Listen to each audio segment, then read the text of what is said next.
मेरा नाम बबली है। मैं ज़मीन पर बैठी अपनी माँ के पैर पकड़कर फूट फूट कर रो रही थी और उनसे हाथ जोड़कर विनती कर रही थी कि माँ, आपको मेरी कसम है, डॉक्टर के पास चले जाएं। आपके चेहरे की रंगत पीली पड़ गई है, आप डॉक्टर के पास क्यों नहीं जाती? माँ मुश्किल से होंठ खोल के कहने लगी, बेटी, मैं ये सब कुछ तुम्हारी खातिर कर रही हूँ। मैं गुस्से से फट पड़ी और बोली, मेरी खातिर आप खुद को तकलीफ क्यों पहुंचा रहे हैं? यह क्या बात हुई? मेरा दिल हर पल मुझे कचोटता रहता है। आपको देखती हूँ तो जिंदगी से नफरत होने लगती है। वह औरत जिसने मुझे जन्म दिया, मुझे पाला पोसा, वह औरत तकलीफ में है और मैं उसके लिए कुछ भी नहीं कर पा रही हूँ। मेरी माँ ने मेरे सर पर हाथ रखा और कहने लगी, तुम परेशान मत हो मेरी बेटी, मुझे कुछ नहीं होगा। भगवान की कृपा हुई तो मैं जल्दी ही ठीक हो जाऊंगी।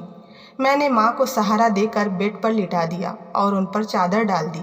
मैं कमरे से बाहर जाकर पापा के पास खड़ी हो गई थी।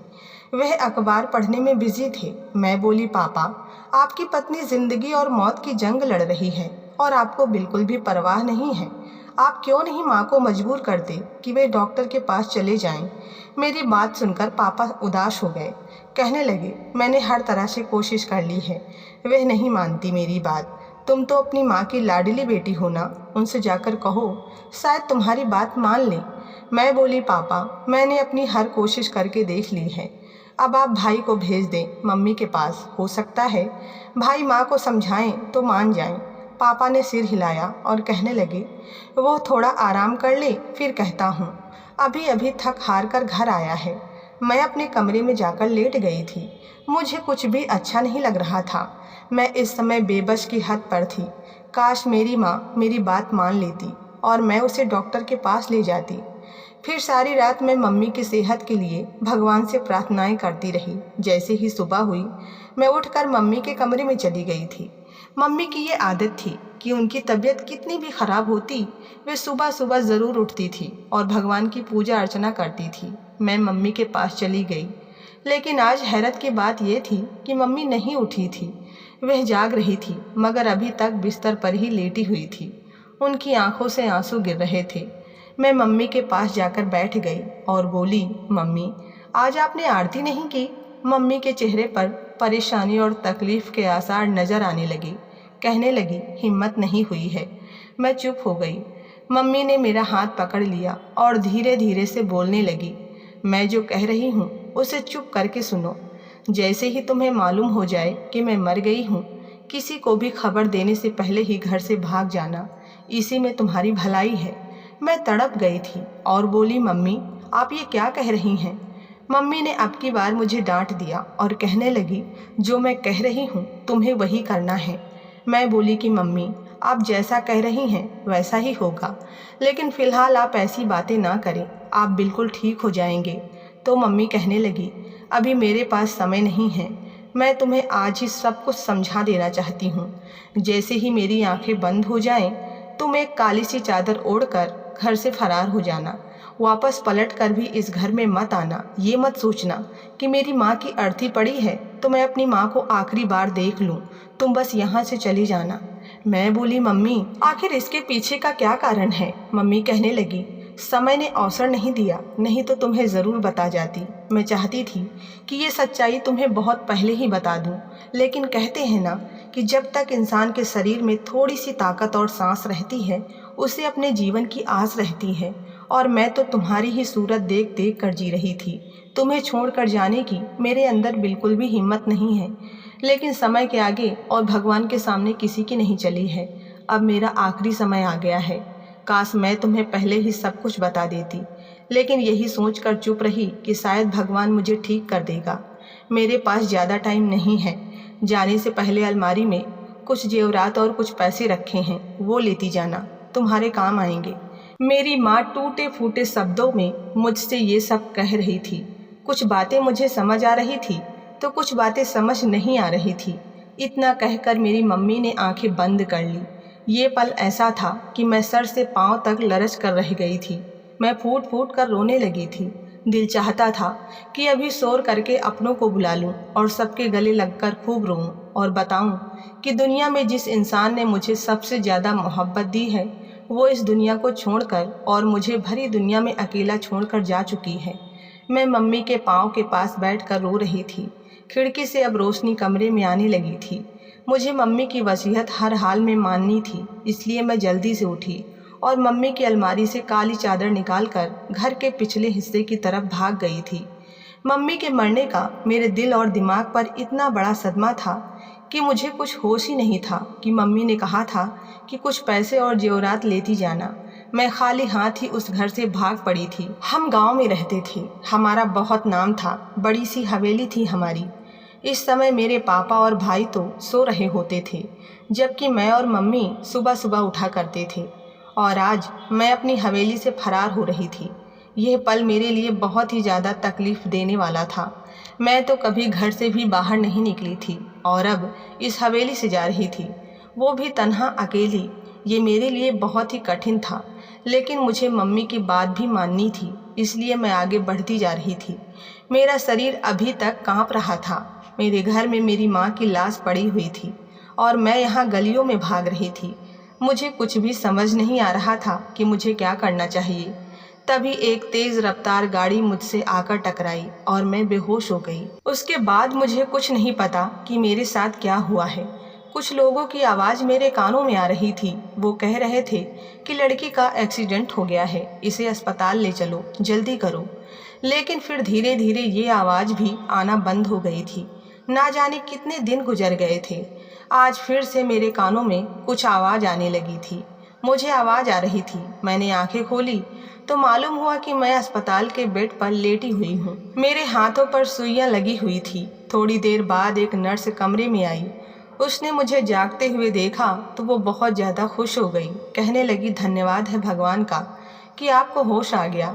मैं अभी डॉक्टर को बुलाकर लाती हूँ। वह नर्स डॉक्टर को बुलाकर ले आई। डॉक्टर ने मेरा ब्लड प्रेशर चेक किया और मुझसे छोटे छोटे सवाल करने लगी थी। कहने लगी, तुम्हारा क्या नाम है?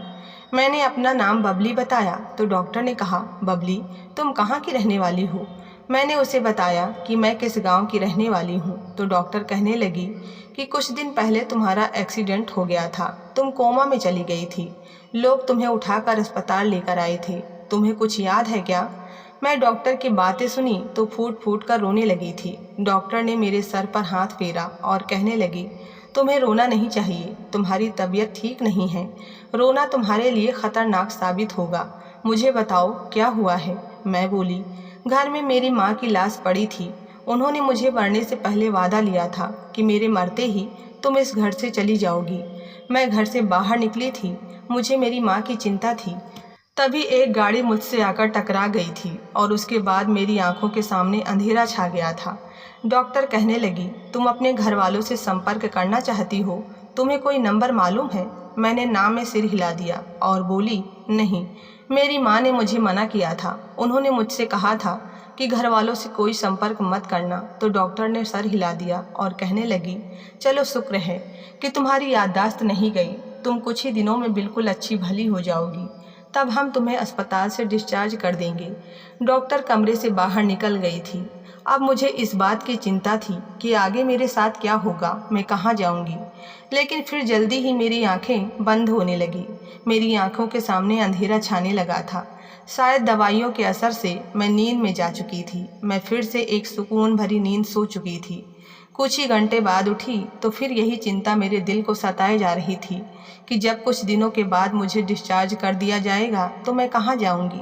मैं उठते बैठते हर समय भगवान से प्रार्थना करती रहती थी। फिर एक दिन डॉक्टर ने कहा कि तुम बिल्कुल ठीक हो, तुम यहाँ से जा सकती हो। मैं रोने लगी थी, लेकिन मैंने अपने आंसू डॉक्टर से छुपा लिए थे। डॉक्टर ने मुझे कुछ दवाइयाँ लिख कर दे दी। मैं सर पर काली चादर ओढ़ने लगी और जैसे ही अस्पताल से बाहर जाने लगी तो मेरा हाथ किसी ने आकर पकड़ लिया और मुझे अपनी तरफ खींच लिया। मैंने सामने देखा तो वो कोई और नहीं बल्कि डॉक्टर थी जिसने मेरा इलाज किया था। वो मेरे हाथ को खींचते हुए कमरे में ले गई और मुझसे कहने लगी कि बताओ, तुम्हारा जो इतने दिनों का इलाज हुआ है उसकी फीस कौन देगा? ये जो तुम्हें दवाइयाँ दी गई हैं, इसके पैसे कौन देगा? डॉक्टर की बात सुनकर मैं घबरा गई और बोली, मेरे पास तो पैसे नहीं हैं। मैं आपको अपनी मजबूरी पहले ही बता चुकी हूँ। मेरी माँ ने मरने से पहले कहा था कि मेरे मरते ही इस घर से भाग जाना। मैं तो अपने घर से कुछ सामान भी लेकर नहीं निकली थी। मेरे पास आपको देने के लिए कुछ भी नहीं है। वह डॉक्टर अब की बार थोड़े सख्त शब्दों में बोली थी। मैं तुम्हें फीस दिए बगैर नहीं जाने दूंगी। मेरा बहुत ज़्यादा नुकसान हो जाएगा। डॉक्टर की बात सुनकर मैं रोने लगी और बोली, आप ना करती मेरा इलाज, मुझे मर जाने देती। मरना मेरे लिए आसान होता इस तरह की ज़िंदगी से। डॉक्टर बोली, मेरे सामने जज्बाती बातें करने की ज़रूरत नहीं है। मैं तुम्हारे फरेब में नहीं आऊँगी और फीस दिए बगैर तो तुम्हें जाने भी नहीं दूंगी। अच्छा, तुम घर के काम काज कर लेती हो क्या? मैंने हाँ में सिर हिला दिया। डॉक्टर ने मेरा हाथ पकड़ा और मुझे अस्पताल के पीछे हिस्से से बाहर लेकर गई। उसने मुझे गाड़ी में बैठ जाने का इशारा किया तो मैं सोचने लगी कि ना जाने कितने लोग होंगे डॉक्टर के घर, मुझे कितना काम करना पड़ेगा। और इस बात का भी डर था कि ना जाने डॉक्टर के घर वाले मेरे साथ कैसा व्यवहार करेंगे। इन्हीं सोचों में सफ़र कट गया था। डॉक्टर मुझे अपने घर ले गई। मेरा स्वागत घर में छाई खामोशी ने किया था। डॉक्टर के घर उदासी का राज था। मैं बोली, आपके घर वाले कहीं गए हैं क्या? उसने ना में सिर हिला दिया और बोली, मेरे घर वाले नहीं हैं, यहाँ मैं अकेली रहती थी। अब तुम भी आ गई हो तो हम दोनों का साथ बन जाएगा। बबली, मेरा नाम मोना है। तुम मुझे नाम से भी बुला सकती हो और चाहो तो मुझे आंटी भी कह सकती हो। मैंने सिर हिला दिया, लेकिन मैं उन्हें डॉक्टर कहकर ही बुला रही थी। डॉक्टर मोना बहुत ही अच्छी औरत थी। वो मेरा ख्याल भी रखती थी। घर में ज़्यादा काम नहीं होता था। मेरे लिए वो कभी कभी फल भी ले आया करती थी और कहती थी कि तुम्हारी सेहत अभी अच्छी नहीं है, तुम खूब जमकर खाया करो। डॉक्टर मेरे साथ अपने दिल की बातें भी कर लिया करती थी। यूं ही 1 महीना बीत गया था। मैंने एक दिन डॉक्टर से पूछा कि आपने शादी क्यों नहीं की? तो डॉक्टर के होठों पर बड़ी उदास सी मुस्कुराहट फैल गई थी। वह कहने लगी, किसी ने मुझे इस काबिल ही नहीं समझा कि कोई मुझे अपना जीवन साथी बनाता। मैं बोली, आप ये कैसी बातें कर रही हैं? आप तो बहुत ही खूबसूरत औरत हैं। कोई भी इंसान आपका साथ पाकर खुद को खुश नसीब महसूस करता। फिर आप तन्हा क्यों रह गई? तो डॉक्टर कहने लगी, मेरा रिश्ता किसी ने नहीं मांगा। मैं जहाँ रहती थी वहाँ पर ज़्यादा पढ़े लिखे लोग मौजूद नहीं थे। मैं पढ़ी लिखी थी, शक्ल सूरत भी अच्छी थी, मगर फिर भी मेरा रिश्ता किसी ने नहीं मांगा। डॉक्टर की बात सुनकर मैं हैरान हो गई थी और बोली, क्यों? इसके पीछे का क्या कारण है? क्या आपके माँ बाप गरीब थे? मैंने सुन रखा है कि जिन लड़कियों के माँ बाप गरीब होते हैं उनका रिश्ता नहीं होता। तो डॉक्टर ने ना में सिर हिला दिया। कहने लगी, नहीं, ऐसी बात नहीं है। मेरे माँ बाप अच्छे परिवार से थे, बस मुझे मेरी बहन के किए की सज़ा भुगतनी पड़ी थी। अब की बार मैं चौंक गई और बोली, आपकी बहन ने क्या किया था जिसकी सज़ा आपको मिली? डॉक्टर कहने लगी कि मेरी बहन घर से भाग गई थी। उसने अपनी पसंद के लड़के से शादी कर ली और हमेशा हमेशा के लिए हमसे दूर चली गई थी।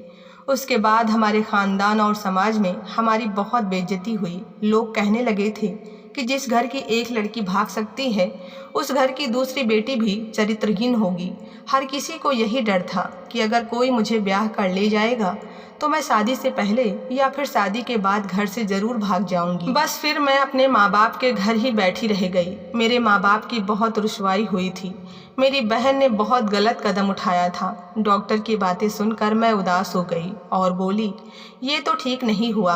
आप लोगों को चाहिए था कि अपनी बहन की मर्जी से उसकी शादी कर देते तो वो ये कदम ना उठाती। तो डॉक्टर कहने लगी, उसने हमसे अपनी पसंद का इजहार किया ही नहीं था। मेरे पापा तो बहुत ही खुले विचारों के इंसान थे। अगर मेरी दीदी मेरे पापा को बता देती कि वे किसी को पसंद करती हैं तो पापा यकीनन उसकी शादी वहीं पर कर देते। लेकिन ना जाने दीदी ने ये सब करने से पहले किसी को बताया क्यों नहीं। पापा दीदी के गम को दिल से लगाकर 2 साल के अंदर ही अंदर इस दुनिया से चले गए। डॉक्टर की बात सुनकर मैं बहुत उदास हो गई थी और बोली कि यह तो बहुत ही बुरा हुआ, किसी दूसरे के पाप की सज़ा आपको मिली। डॉक्टर ने कहा, हाँ ऐसा ही है। मैंने कहा, आप एक अच्छी कामयाब डॉक्टर हैं, आपके पास पैसे की भी कोई कमी नहीं है, तो अब आपको शादी कर लेनी चाहिए थी। तो डॉक्टर हंसने लगी और बोली, अब तो मैं बूढ़ी हो गई हूँ, अब मुझे कौन अपनाएगा? और फिर अब जीवन साथी को पाने की इच्छा ही दिल में मर गई है। मेरा काम ही मेरे लिए सब कुछ है। मेरी बड़ी इच्छा थी कि मैं डॉक्टर बनकर लोगों की सेवा करूं। डॉक्टर कहने लगी, तुम बताओ, तुम्हारे घर का माहौल कैसा था? तुम्हारी माँ ने मरने से पहले तुम्हें ये नसीहत क्यों दी कि तुम अपने घर से भाग जाओ? डॉक्टर की बात सुनकर मेरी आंखें भीग गई। मैं बोली, ये एक पहेली है जो मुझे भी नहीं मालूम कि मम्मी ने ऐसा क्यों किया। डॉक्टर कहने लगी, तुम चिंता मत करो, मैं तुम्हारे साथ हूँ। मैं इस मामले की गहराई तक ज़रूर जाऊँगी। तब मैं बोली, डॉक्टर, आप मेरे साथ इस कदर भलाई क्यों करना चाहती हैं? तो वह मुस्कुराई और कहने लगी, तुम्हें यह भी बहुत जल्दी मालूम हो जाएगा। खैर, अगले ही दिन डॉक्टर मुझे मेरे घर और गांव का एड्रेस लेकर चली गई और कहने लगी कि मैं आज सारी जानकारी इकट्ठा करके ही लाऊंगी। मैं यह बात सुनकर खुश हो गई थी। मैंने उससे कहा कि मेरे घर के हालात मुझे ज़रूर बताइएगा। मेरे पापा कैसे हैं, मेरा भाई और मेरी बहन कैसी हैं? तो डॉक्टर कहने लगी कि ठीक है, मैं सब कुछ मालूम करके आऊँगी। शाम में जब डॉक्टर वापस आई तो वह अकेली नहीं थी। उनके साथ एक औरत भी थी जिसने खुद को एक चादर में छुपा रखा था। मैं डर गई कि न जाने डॉक्टर किसको अपने साथ उठाकर लाई हैं। जब वह औरत अपने सर से चादर हटाने लगी तब मुझे पता चला कि वह तो हमारी हवेली की पुरानी नौकरानी थी। मैं भागकर उसके पास गई और गले लगकर रोने लगी थी। मैं बोली, मीना, तुम यहाँ पर कैसे आई हो? वह कहने लगी, मुझे ये डॉक्टर साहिबा लेकर आई हैं। मीना कहने लगी, मैं तुम्हारी माँ की सहेली भी थी और नौकरानी भी, इसलिए मुझे सारी सच्चाई पता है। मैं बोली कि मुझे जल्दी से बताओ। मीना की आंखों में आंसू आ गए थे। वह कहने लगी, मालकिन को जवानी में किसी लड़के के साथ मोहब्बत हो गई थी और वह उसके साथ घर से भाग गई और चोरी छुपे शादी कर ली थी। मगर जिसके साथ वो घर से भाग कर आई थी वह धोखेबाज निकला। उसने मालकिन को अपने साथ 1 महीना रखा और फिर बेच दिया। जो मेरे मालिक हैं उनके 4 अपने बेटे हैं और 2 बेटियां थी। उनकी पत्नी का देहांत हो गया था तो उन्हें इन बच्चों को पालने के लिए एक माँ की ज़रूरत थी।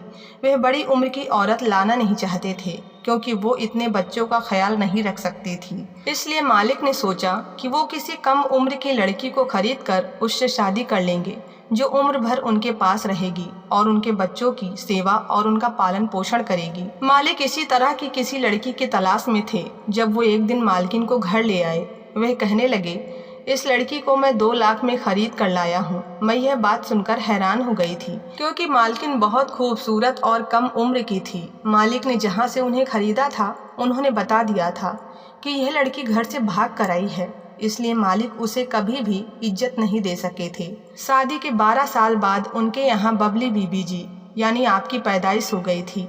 मालिक को जब यह बात पता चली तो बहुत परेशान और गुस्सा हो गए थे।